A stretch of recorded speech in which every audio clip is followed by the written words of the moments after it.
Welcome to the Resilient Performance Podcast. I'm your host, Doug Kachijian, and today I'm joined by Aaron Cunanan. Aaron is a sport performance professional with 10 years of experience providing support in collegiate, Olympic, and professional sport through roles in physical preparation, sports science, and applied research. He currently serves as the Performance Support Manager for Ultimate Fighting Championship, or UFC. Prior to his position at UFC, Aaron worked as a sports science coordinator for the San Francisco Giants. A PhD in sports physiology and performance, Aaron's doctoral studies cultivated an expertise in strength and power development, Olympic-style weightlifting, athlete monitoring, technique analysis, sport technology, and data analysis. Sports science has become synonymous with technology, but Aaron's expertise suggests that sports science, when properly applied, is about way more than data analysis and programming. It's about influencing behavioral change at the individual and organizational level, and provides insight into how organizations should communicate their mission set internally and externally, while clarifying the problems they're trying to solve. Aaron, thanks so much for coming on. Would you mind beginning by talking a little bit about your coaching background and what made you pursue your PhD? Sure, yeah, Doug. First, I want to say thanks for having me on.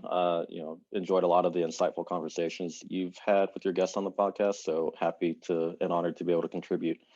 So just a little bit about my background. So currently, I'll start with my current role. I'm at the UFC Performance Institute here in Las Vegas as a performance support manager. And kind of my road to this role started probably a little over 10 years ago. I started off as an athlete in the sport of weightlifting.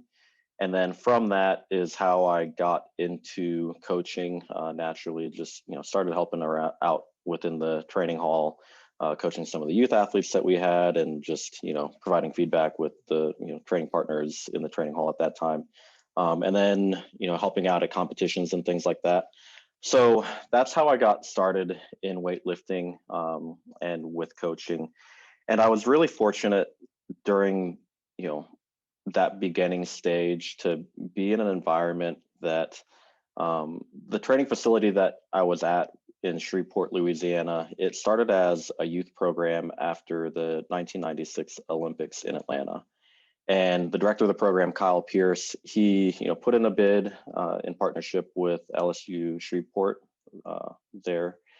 And they got the bid. And like I said, it started as a youth developmental program in partnership with the university and USA Weightlifting. And the program had, developed and flourished over, since 96 until I was there, moved down there in 2009. So, during that period, like that initial crop of athletes and, some of the athletes that joined in to the program over the years after it opened had started to progress, through the ranks of the youth levels, junior levels, and one of the lifters, Kendrick Ferris, he ended up going to 3 different Olympics in 2008, 2012, and 2016. There were, each year had several members represent Team USA on the World Championship team and on the Pan American teams. And so it was really, this hotbed at the time for weightlifting in the United States. And, around that time, I think Daniel Coyne, the Talent Code, that book had come out and, reading that and, he talks a lot about, talent hotbeds in that book. And that was part of what, got me thinking as far as like, okay, well, why is this place so successful? And not just successful one year, but like it's got the sustained track record of success. And, being down there, being exposed to Kyle, he had a doctorate degree, he had formal education and training within the realm of human performance, has been involved in, sports science and weightlifting research, since the 70s and 80s. His involvement with the International Weightlifting Federation really let me get, some exposure and a window into weightlifting internationally and some of the successful programs internationally. And one of the things that I kept noticing about, some of these powerhouse programs across the globe is like all of their coaches had advanced degrees within human performance. There are PhDs in Russia in the sport of weightlifting. Like that's how, deep, some of these people would go. And, aside from like the formal training and education that these people had, just looking at the overall approach to like training a weightlifter over the long term, a key difference that I noticed for these programs and, for the approach that Kyle took compared to, the, I guess, more common approach within the US was there was an actual systematic, like long-term plan. And so for me, looking as a young coach and thinking about, the possibilities of what I could have as a career and, some of my career goals, like my, earliest conceptions of what I wanted to be was like the next great American weightlifting coach and like, to direct my own program in some way, have my own training center. And so like part of what I viewed as necessary to like have a chance at, replicating some of the success that Kyle had and replicating some of that program was one, like the systematic approach to training. But also more importantly was just this, an appreciation for what a formal education and training can provide. And so that was something that was really important for me very early on. And along this time too, kind of looking, again, some examples internationally with the training and background and looking at sport in general across the world. You had positions like, sports scientists and high performance directors, which were more common, globally than they were domestically. And I was starting to notice, some organizations in the US were starting to have some of these positions open up, and it was very limited at the time, for sure. But like knowing the like competitive arms race nature of sport, like I knew it was only a matter of time before these positions and these types of positions started to become the norm. And so looking ahead, I wanted to be able to position myself and give myself the opportunity to be considered for some of these positions if they started to come up. And so that was a large motivation as well for pursuing the PhD. And so for me, looking at programs and options in the US were very limited in terms of like quote unquote sports science type training.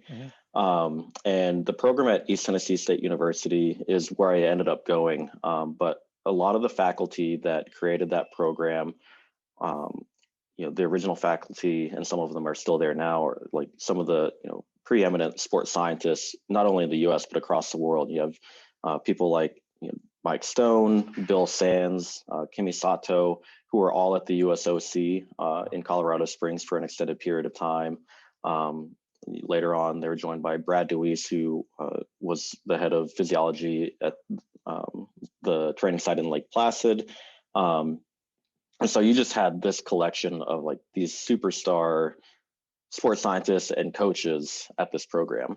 So, the opportunity to go there and be mentored under these individuals was something I couldn't pass up. But then also like for me, as I stayed at Shreveport and continued to develop as a coach, using sports science as a coach, consulting the literature, studying weightlifting biomechanics to, evaluate technique and that sort of thing. There came a point where like I ended up like having questions that I couldn't answer. Like no matter how much research I read, like the answers just weren't there. And like I lacked the skills to be able to investigate some of those questions myself. And it was a position I didn't like being in, for one, but also recognized the gap in terms of like my technical skills, where if I didn't gain those skills, that would be a real handicap down the line. And so that was another aspect to wanting to pursue the PhD program, was more so to gain that like hands-on experience with the research process, especially related to like how to formulate good research questions, how to answer those research questions. And one of the real like I think strengths of the program at ETSU is it's not just this like academic program that like works in isolation. Like the program is literally embedded with the athletics department and with at the time, the Olympic training site sports that were designated for it. So we had weightlifting, bobsled and skeleton, canoe kayak, all those sports. So we were a designated training site by the USOC for those specific sports. So we had athletes that would come and train there for that. And in Tennessee, they would like for the bobsled, they would come to Tennessee. Yeah. So they would do all their dry land, like their Yeah. sprint training and stuff. So Brad DeRuis was really instrumental in that. And so when you came in, whether it was for your master's degree or a PhD program, you were assigned to a sport and you were assigned as either their strength coach and or sports scientist. And so you're going through this academic coursework at the same time as being responsible for creating the training plans, conducting the monitoring, and implementing, interpreting the data for yourself and for the sport coach. So you really got like real world experience of, applying sports science. And we're also very fortunate to have access to, pretty much every type of technology possible. So your run of the mill stuff from like force plates and, timing gates, your infrared contact grids. We had EMG. We had an ultrasound machine that we used to take images of skeletal muscle. A few of us in each cohort were able to take, in partnership with some of the labs in the med school, do some work with tissue sampling and analysis. So things like immunoassays and gel electrophoresis. So like I made sure that I got my hands on as much of that stuff as possible and just made sure that like, not that I'm necessarily like the best at using any of these specific tools, but like I understand the methodology. I understand the applications that they can have, and at least understand how to use them. And if a certain team is using X technology, okay, well I can upskill in that specific thing. Like I've got the background in using it, and so to kind of summarize, again, the reasons for pursuing the PhD were one to gain that experience with the research process, specifically toward like just how do you address and answer research questions, to get that hands-on experience with all the tools and technologies and methodologies that might be relevant within the sports science space, and then just to really take the opportunity to learn under those brilliant minds and share the space with them, and even also the peers that I had during my time there. Just some incredible people and students coming through that program. So I'm super fortunate to have that program available. And I mean, can't recommend it enough. Obviously, I'm a little biased, but yeah. No, that's interesting because it seems like you made the decision to get a PhD more because you wanted to be a super coach, not necessarily because you wanted to be a full-time researcher or a professor, which it's totally fine if you want to do those things, Right. but it was more like, it seems like you came from the perspective, what are my gaps as a coach? There are certain questions that I can't answer. And if there's no research that answers those questions, I want to know how to create my own study so that I can apply it. Because I think a lot of times, and I'm glad that, you've got the coaching background, because a lot of people I think will say like, they're strength coaches and they say, I want to get like a PhD to become a better strength coach, or I want to, even go to PT school to become a better strength coach. But I think not that that's a bad track to take, but if you're going to do that, you've got to be really careful about the program that you pick, because if you just go to like any PhD program and say like exercise physiology, it's not necessarily the same experience that you had in your program, where your program was like very applied, very hands-on, like you're actually like coaching during your program too. And it wasn't detached and it wasn't purely theoretical. So I think a lot of times like our field attracts like very like hardworking, ambitious people, and they just want to keep like doing more and learning more. But you need to be, there's only so many hours in the day, so you've got to be able to like you said, systematize what you're learning and why you're learning it. Otherwise, like, are you really getting what you want for your own career development? So it sounds like you had a really good idea of what you wanted to do early on, and even being ahead of the curve as far as like, well, there aren't many high performance director positions in the US, but you could see that like that's going to work its way over, and now it has, and now you're better positioned for one of those roles, and now you're kind of in that role. So it kind of speaks to your you're looking into the crystal ball a little bit. I think I definitely got a little lucky for sure. And I mean, timing has definitely played a big role in some of the opportunities that I've been able to take advantage of and have presented. But I think to your point, as far as those coaches who are looking for that next step in education or whatever the case may be, and evaluating programs, like even with the like embedded coaching component at ETSU, like I think it if you're a coach and wanting to pursue like higher education, like it really helps to have that clear idea of why and what are you going to get out of it. Not only why do you want the education, but what specifically are you going to get out of it, whether it's tangible skills, whether it's just the credential, or any other number of things. But one of the benefits, I think, of spending some time as a coach before pursuing higher education is you start to learn, like you really understand the problems that a coach faces, and you can really ask questions as a coach. And so for me, having that experience, I think it was like 6 or 7 years down in Shreveport before going to the PhD program. Like I came in with some specific questions already, and so during the coursework or looking at different sets of data or different technologies, I had applications that I could already map things to or align things to.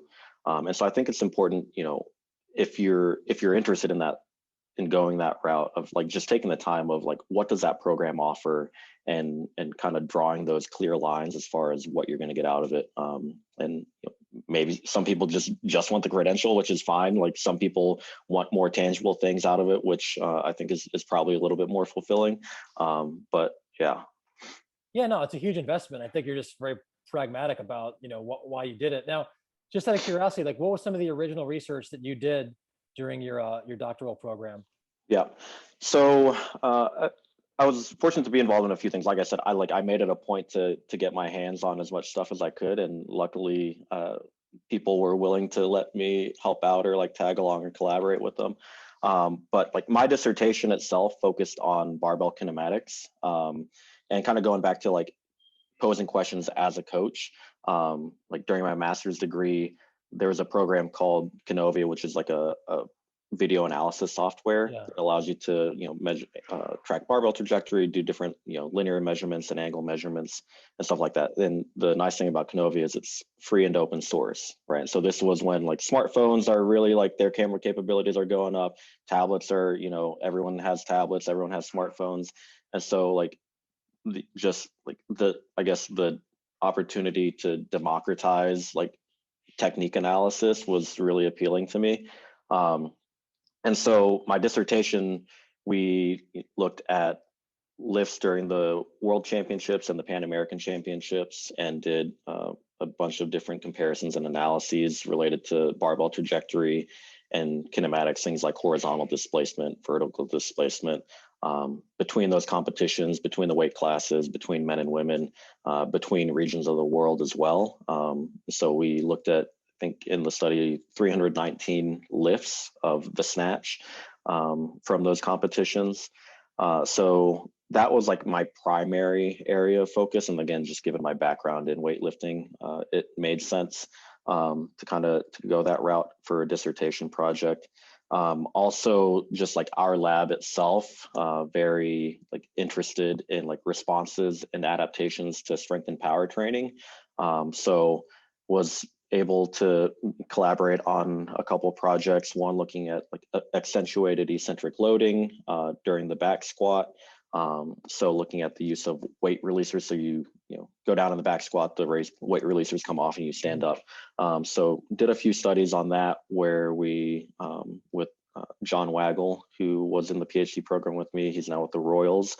But we looked at, force plate measurements, displacement using linear position transducers. We did biopsies and analyzed those, EMG and studies that came out of that as well.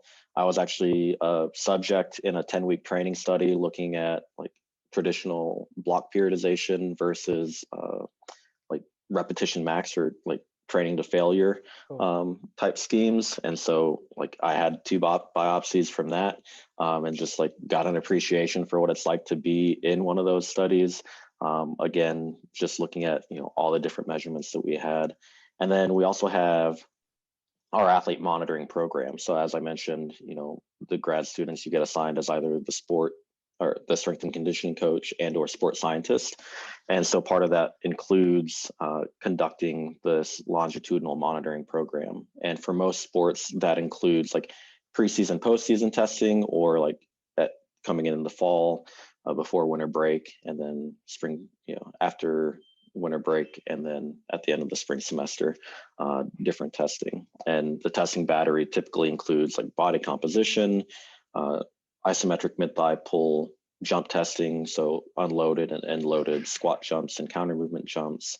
Some of the teams, use like a sprint test, yo-yo test for some of the soccer teams. So some of that stuff. And as you can imagine, doing that over that many, time points during a year, over however many years, I think the program started in like 2010 or 11, have a big treasure trove of data. So being able to like investigate, that data in relation to specific training programs or times of year, or comparing cohorts and things like that. There's a lot of opportunity to kind of dive in and look at a variety of different questions from that athlete monitoring data. But again, what I think is unique about the system at ETSU is that data isn't just like some Joe Schmo coming in and like jumping on the force plates. Like you're actually working with athletes, and they're at various levels. ETSU being a mid-major university, but again, we do have the training side athletes that would come in, and so we would get some Olympic athletes and Olympic medalists on the force plates, and that data itself is sparse within the literature, and the opportunity to get some of that stuff and dive in there was really awesome. That's really cool. And there's no sponsorships or endorsements on this podcast, but I'm going to give a shout out to ETSU and say if you want to be a super coach, maybe it's not the only place you can go, but it sounds like a pretty awesome place. Yeah. So, and then on that, I kind of want to switch gears a little bit and talk about sports science, because you mentioned that as part of your program, and I think sports science is the phrase has taken on a life of its own. It's become this sort of abstraction, this thing, and I think like anything that takes on its own life, it's important to take a step back and like actually define it and talk about its purpose, especially from someone who's like actually doing it, because like a lot of things in our field, people who aren't doing things tend to monopolize the conversation and actually like define it instead of the people that are actually doing it. So I'd appreciate like how you define sports science and like how you think it should be sort of responsibly employed. Sure. Yeah, I think, like you said, there's a lot of unnecessary confusion that's added to like what sports science is, and a lot of complicated definitions. I guess the definition that I work from, to me, sports science, it's just using the scientific method and fundamental principles like objective thinking, systematic thinking, logical thinking to understand sport and to maximize sport performance. Like, I mean, that's my simple working definition, but I think there's a lot to unpack from there. So I think there, in that definition, there's the obvious component that promotes like an organized and systematic approach to answering questions, and investigating different curiosities and ideas and things like that. But there's also a component that implies like what your preferred type or the quality of information that you should default to in shaping your practice, right? So there's one, like how you investigate questions or how you think about things, but then also how do you inform your practice? And I think it's important to like, there's the buzzword of like evidence-based practice, right? There's nothing in that definition, or at least in my opinion, that says that published research is the only form or like the only worthy or quality, form of information or evidence. Thank you for saying that. Yeah. I mean, it certainly can be part of it, right, for sure, but it's certainly not the whole story, and certainly doesn't necessarily have to be the first step of where you go to provide evidence for what you do.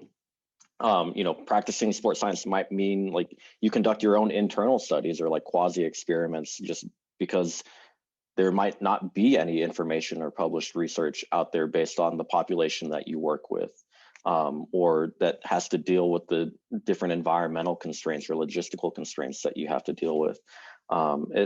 can also be as simple as, just keeping good notes and detailed notes as far as like what you're doing, whether like you're a strength coach or, a physio, like noting like what you do so you can have a clear progression and take note of like, okay, we achieved this outcome or we didn't achieve this outcome. This is what we did. And you can use that critical thinking to evaluate like, all right, what might we have been able to manipulate differently or do differently to achieve a different outcome. Yeah. And then shape what you do the next go around.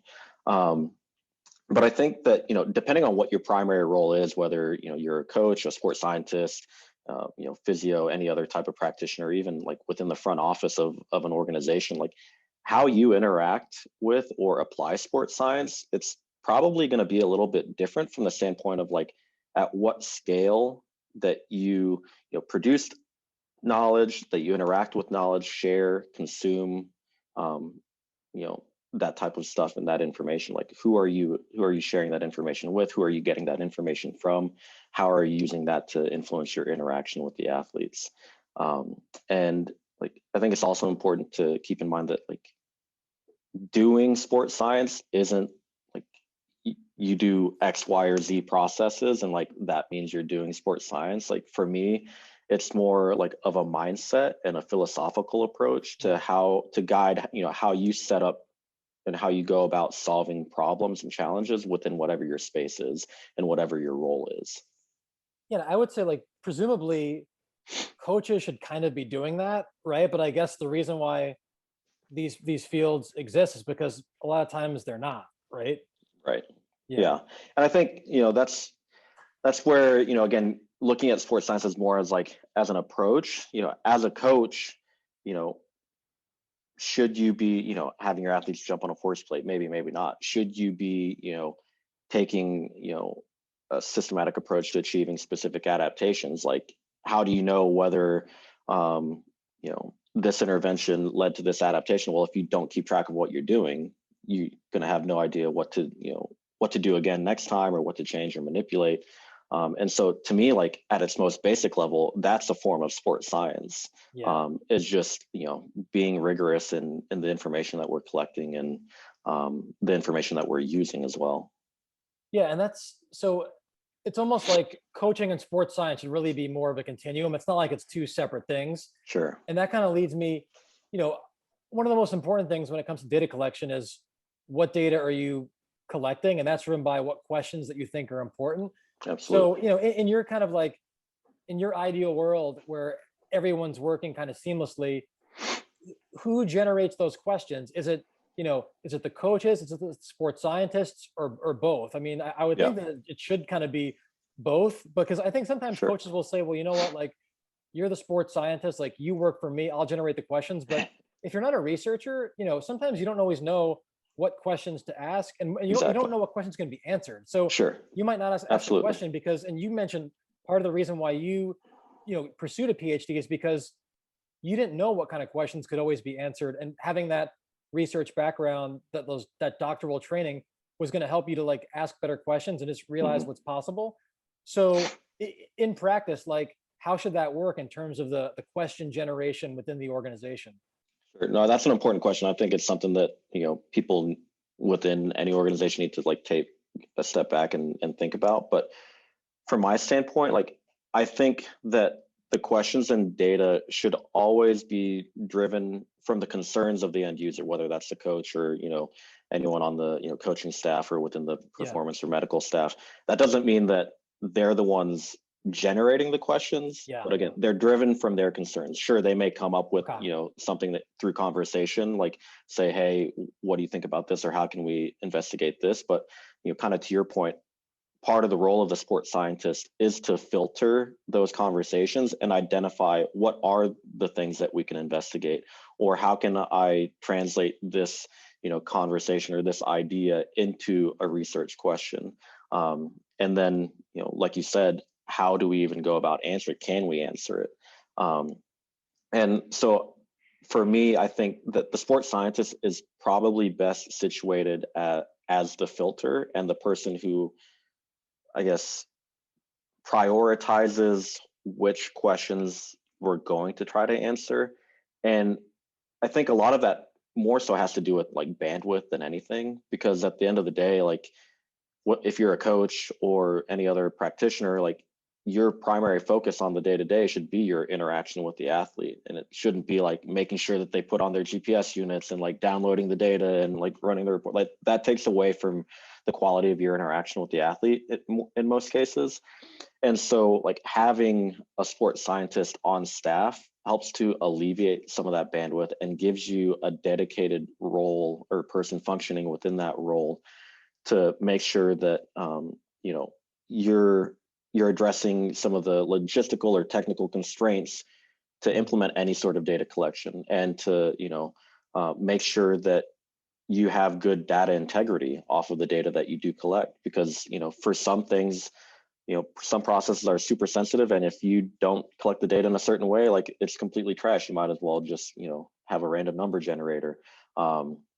But there are some situations where you might need to adjust or modify existing protocols or adapt like standard protocols to fit the scenario that you have going on. And I think especially within a team setting or within an organization, you need to figure out how to do that while minimizing the disruption to the natural flow of things. Yeah. Right. And so I think that's an important consideration, that coaches don't necessarily have the background or just the bandwidth to think about those things and to come up with those solutions. So I think that's really important. Then obviously, like you mentioned as well, just like the background and fundamental knowledge in terms of like what appropriate methodology might be, what the best statistical analysis or procedures might be to examine a specific question or to answer a specific question.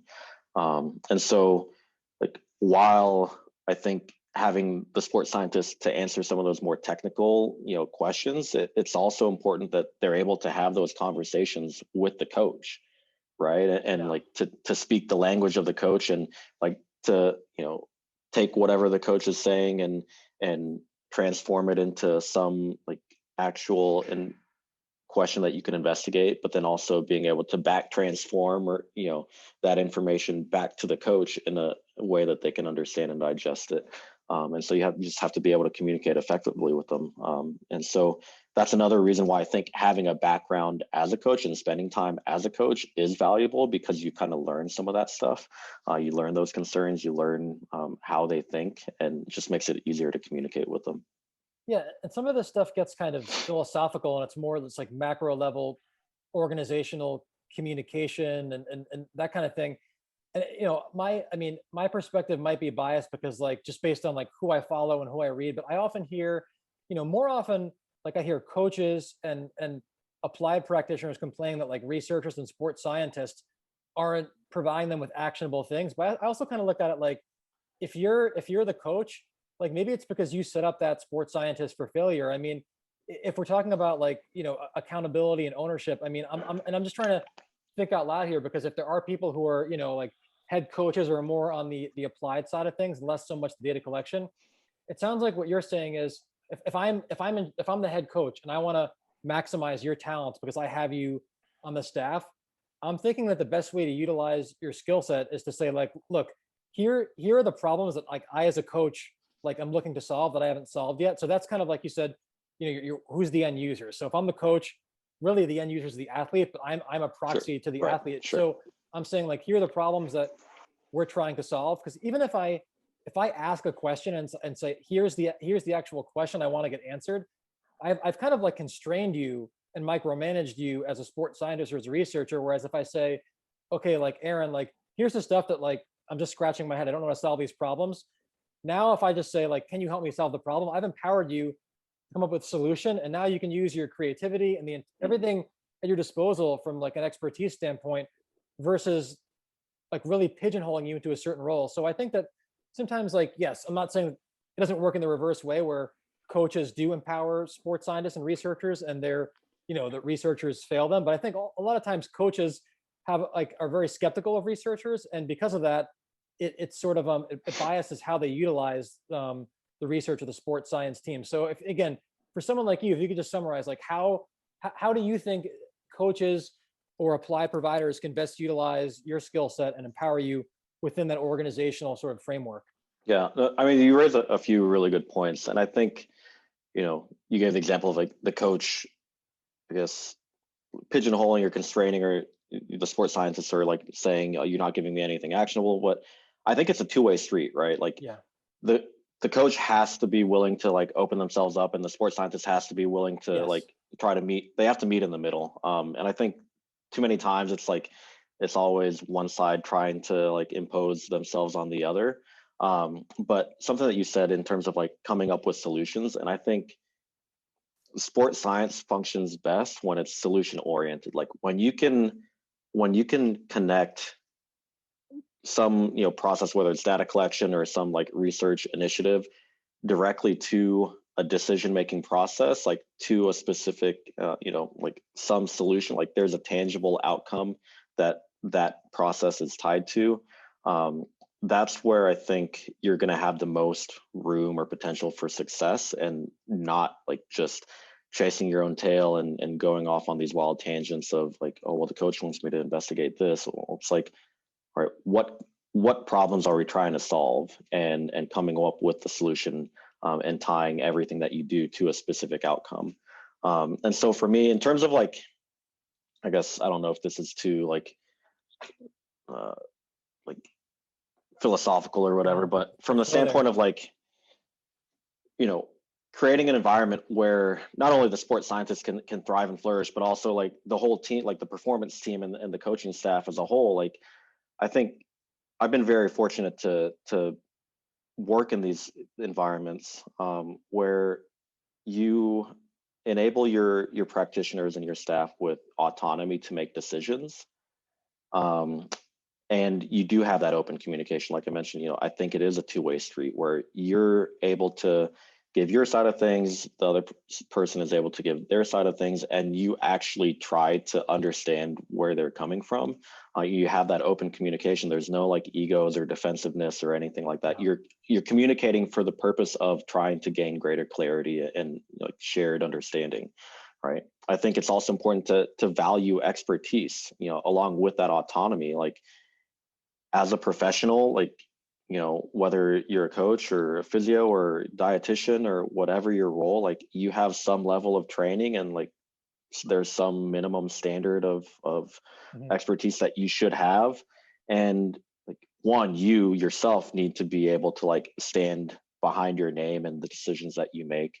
But you, like those around you and those in leadership positions, should also stand behind the decisions that you make, and not throw you under the bus, and like really take the stance that like you're making the best decision that you can with the information that you have available to you at that time. And sometimes the decisions don't work out. Like everything could go as swimmingly as possible, like go really well, and you could still have a bad outcome. Like that's just the nature of sport. Like that's the world we live in. And so I think it's important to really value the expertise of the people that you have on board. But more importantly, too, I think just having a clear mission and clear values, again, that kind of serve as the why for whatever you're doing within your role. It's always been helpful to me, at least, to like, from an organizational standpoint, or from a, departmental or unit standpoint, like what are we trying to achieve, and how how can I align what I'm doing with those specific things? Like, how is this stuff realizing our mission? Is our mission to win? Is our goal to win? Is our goal to, player development? What do we mean by player development? Is Yeah. our goal, to, disseminate knowledge, like, or create knowledge? Like, how are we going to create knowledge? And so, like, now you have these guiding principles that help you set like a clear agenda in terms of like how you're going to realize those things.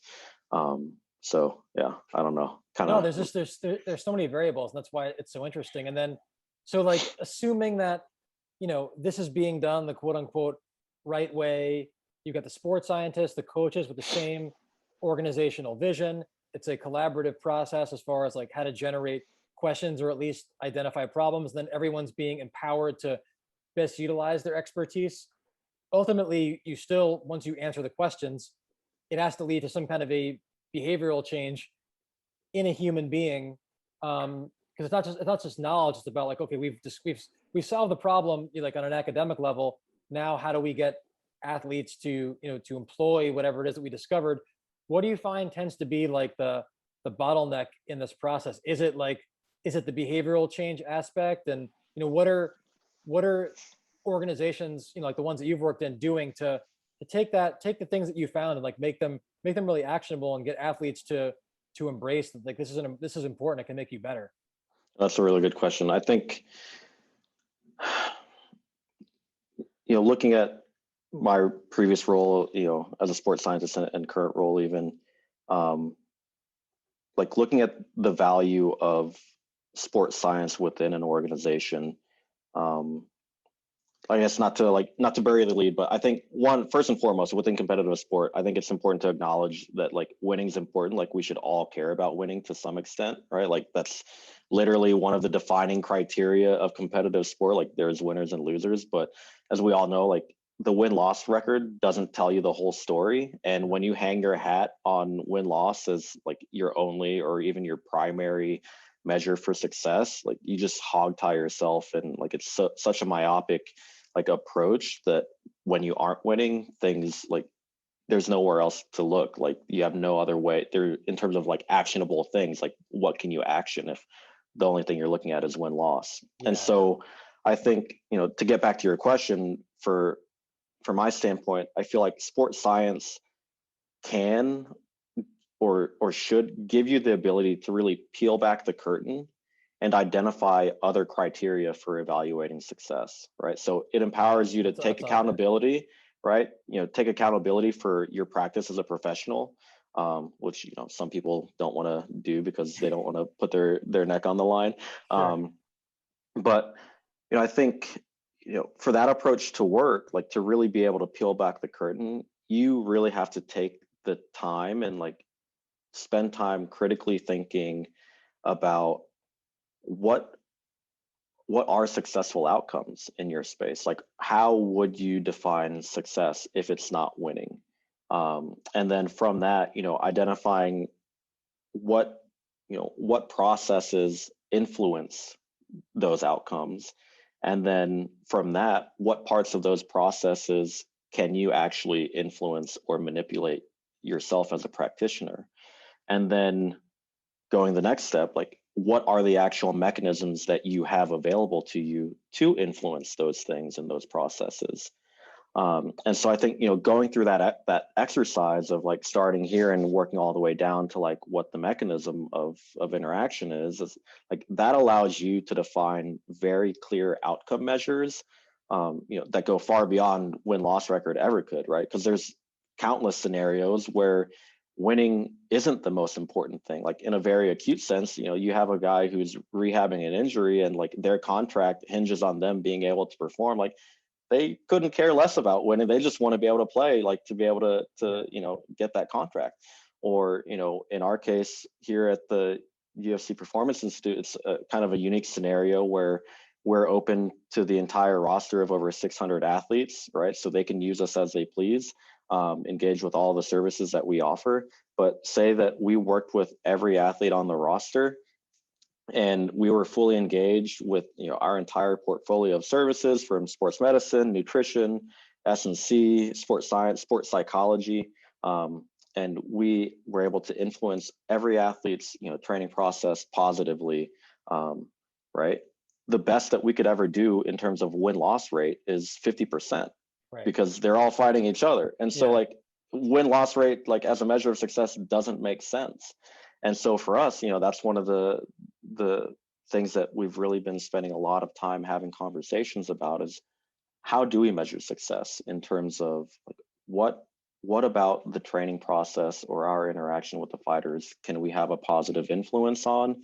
How do we measure those things? How do we audit ourselves to make sure that we're adhering to our processes, or those processes are that there's no that we have complete cycles and feedback loops within those processes, and that we maintain continuity with the fighters. And so again, it really goes back to like being able to set up or determine like what your criteria for success are, and then going on down the line as far as like, all right, what processes feed into that? What can we manipulate? Some things you simply can't control, but there are some things that you can influence, and how are you going to try to influence those things?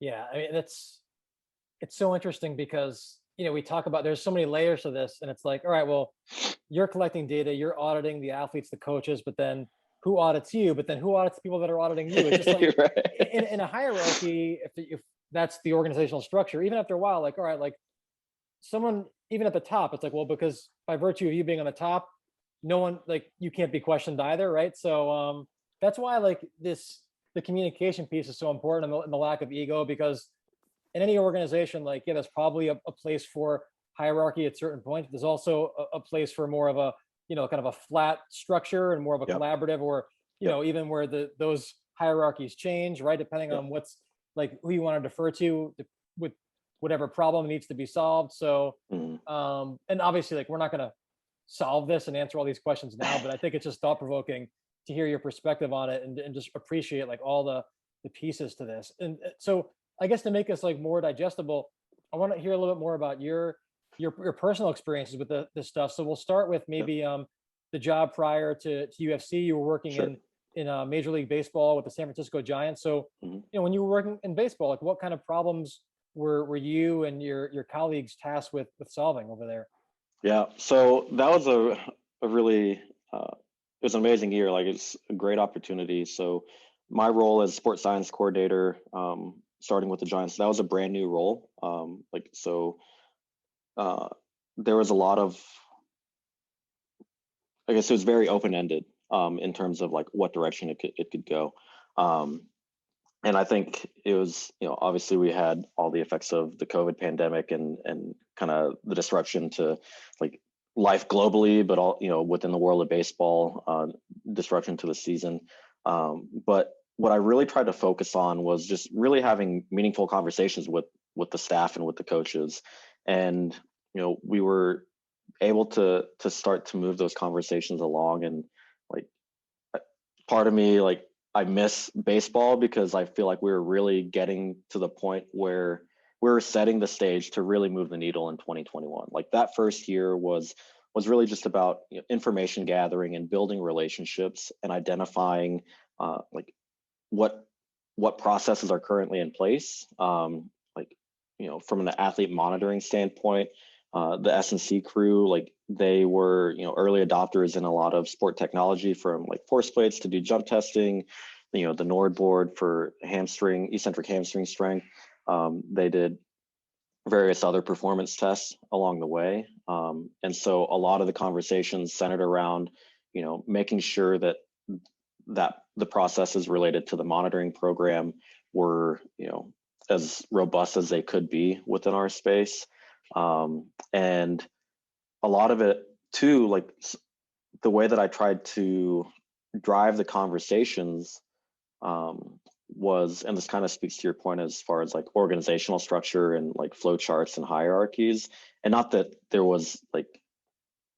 we had a specific, like, hierarchy within the performance department, but I recognized the opportunity to be able to connect different units within the performance department a little bit more effectively, and to drive conversations between units. So, for example, like with our nutrition team and our medical staff. So our director of nutrition and myself, we were both ISAC certified. So that's the International Society of Anthropokinemometry or something like that. But basically, they have a series of certifications that is like a very rigorous, like, body composition and anthropometric profiling scheme. And it's, like I said, very, very rigorous. And really, if you're wanting like highly reliable like skin fold measurements and anthropometric measurements, like, that's the way to go. So we were looking at ways to where we could use these ISAC protocols within at the DR to profile some of our younger prospects coming out of the Dominican and Latin Republic, or Dominican Republic and Latin America, right, at our academy there. And, identifying mechanisms and processes for If we have a high interest or a high value player that we want to have this profile on to evaluate, these kids are 15, 16 years old when they join the academy. Like, they're very young, probably have a lot of room to grow. And so from the standpoint of evaluating, all right, if we know that this kid weighs like a $150 and he's 6'3", like how much more muscle can his frame support, to help drive nutritional interventions and strength and conditioning interventions from the standpoint of like building muscle mass and hypertrophy and progressing them along, their long-term player development plan. From conversations also with like the hitting coaches and our S&C department, making sure that there's good congruence between some of the stuff that they're doing in the S&C space and their S&C training and some of their plyometric and med ball and rotational type work to make sure that it meshes up with what they're doing within the hitting and skill development side of things. And we had a very progressive coaching staff there that I think is probably on ahead of the curve in terms of like skill acquisition and motor learning and stuff. So we had some pretty awesome conversations there. But just looking at, from a like long-term like skill periodization standpoint, how do we mesh S&C and like the hitting skill progression? Looking at like hitting, pitching, like kinematics or patterns of specific players and our biomechanists that we had. We invested in motion capture technology.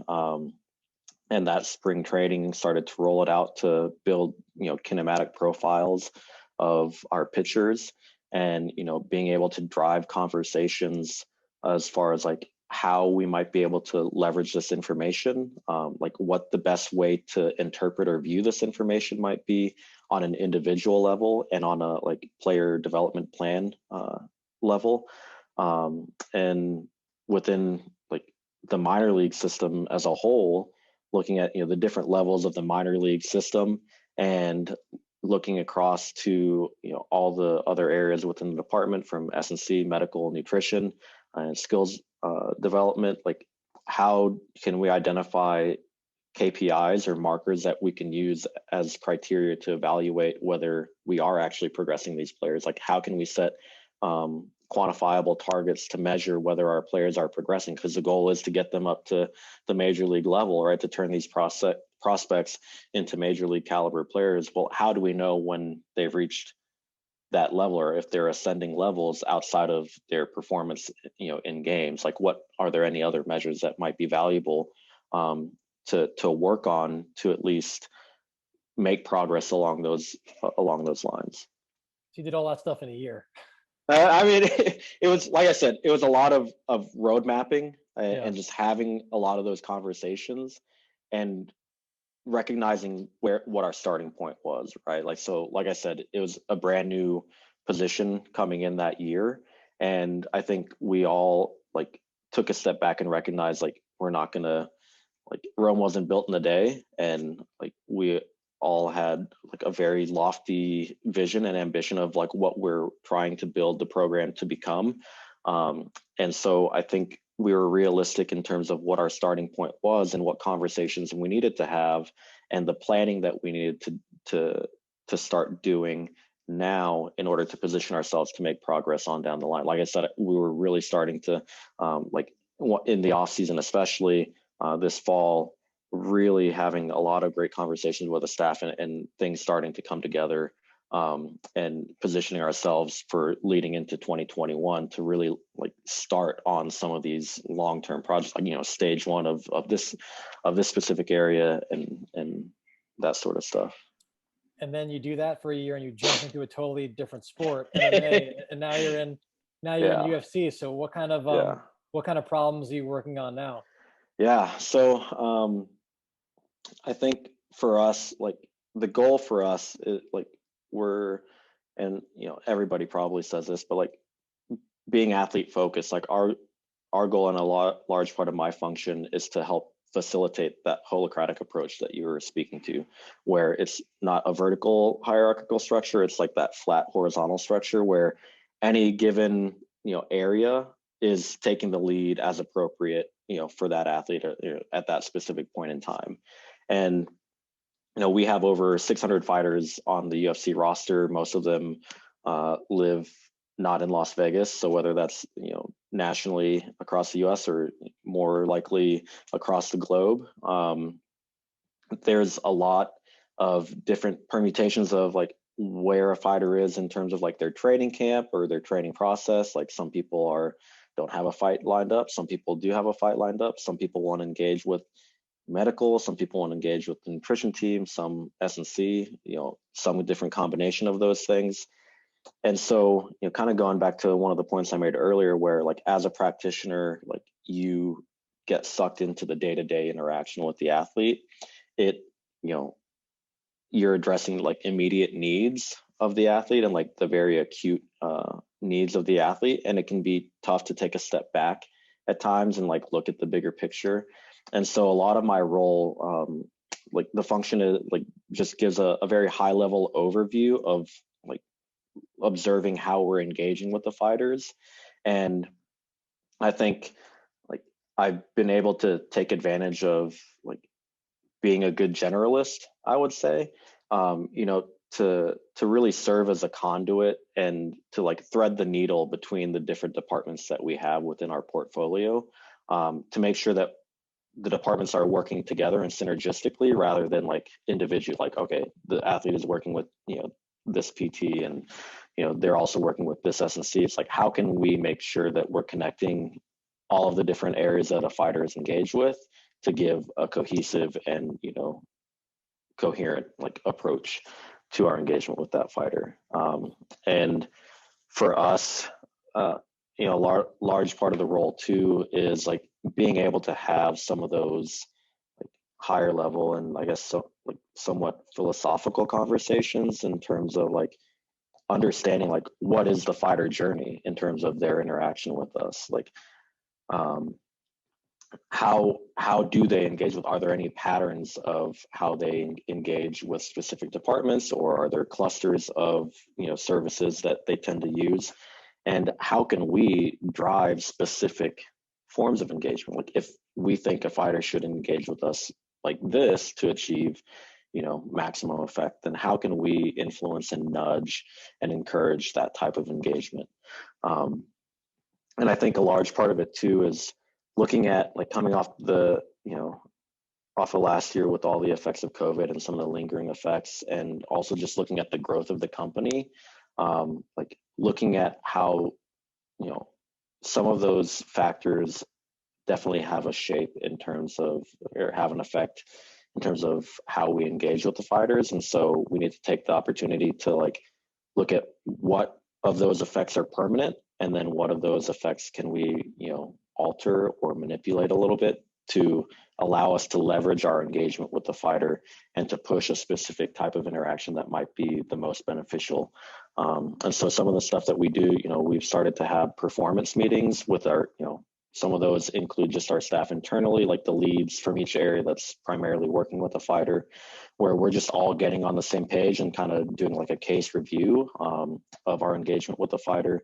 Those meetings, sometimes they also include the fighter, where maybe a fighter is coming off of a fight and we want to review how they thought their engagement and interaction and the support that we provided went and contributed to the result of the fighter, to their preparation for the fight, and then also planning for what the future engagement, what they want to get out of their engagement with us. We've also had meetings where it's our staff and the athlete's coach and their MMA coach, where we get to have some pretty high level discussions in terms of coordinating needs and plans with that fighter.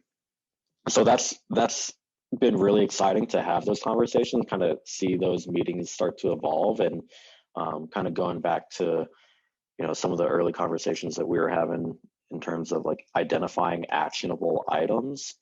Those meetings and conversations with our team and with the athlete and with their coaches have been really valuable to kind of gaining insight into like, are we actually impacting or having the impact that we think we're having or that we're trying to have? And if so, great. How do we do that more or more effectively?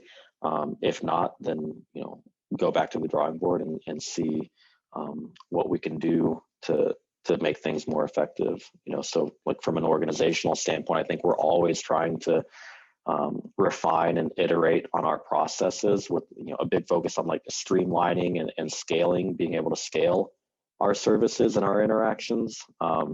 So looking at all the fighters that we have and the fact that they're all remote and we get limited face time for the most part with most of the fighters, like how do we maximize our interaction and our engagement with those fighters? So yeah. No, and that's cool because it sounds like even though you're trained as a sports scientist, your job is really interpersonal.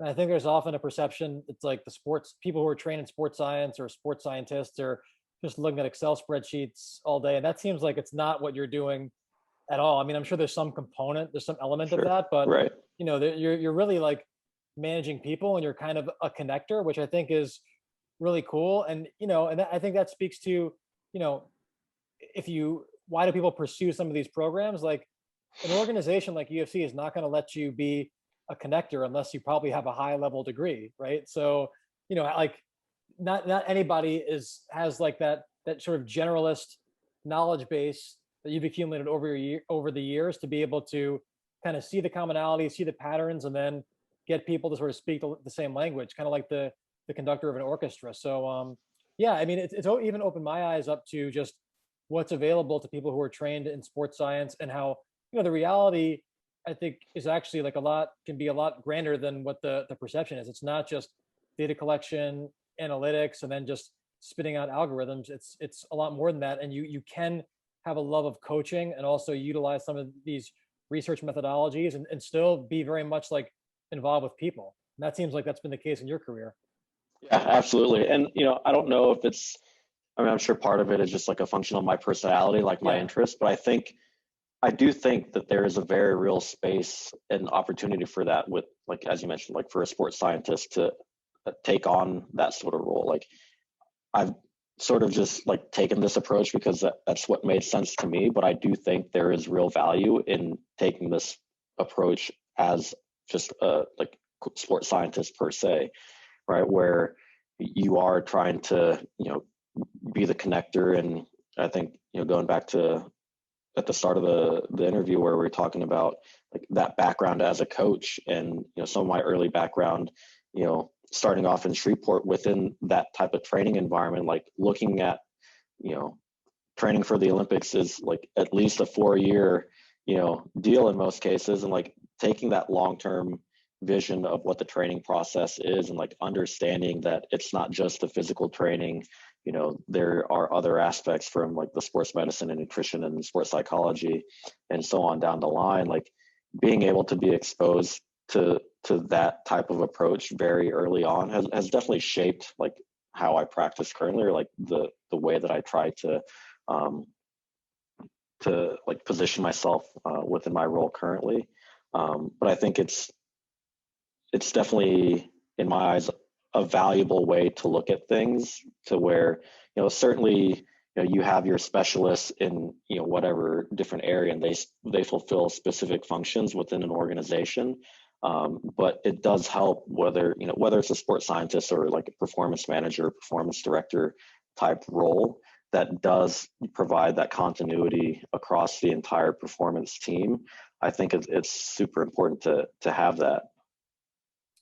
Yeah, and I think it speaks to the forward-thinking nature of the UFC that you weren't pigeonholed into a specific role. They didn't say like, oh, well, you've got the PhD, you've got a research background. Like, it sounds like you've had a decent amount of autonomy to just sort of shape what it is that you think is going to help the organization. And I think that speaks to like everyone, there's got to be a minimum barrier to entry for any position, and that could be a credential, but just like hire good people, and like there's going to be overlapping skill sets, especially when it comes to performance, but just let people like gravitate towards what they're good at. And if you have the right people and good leadership, like good things are going to happen. And oftentimes it's not in the way that you might expect because you haven't pigeonholed people into a certain role. So I think that like your experience and just the way that you've managed to take advantage of those opportunities speaks to that. So you've been really generous with your time. Where can people learn more, about how to find you and connect with you if they want to go further with this? Sure. Yeah. So I'm on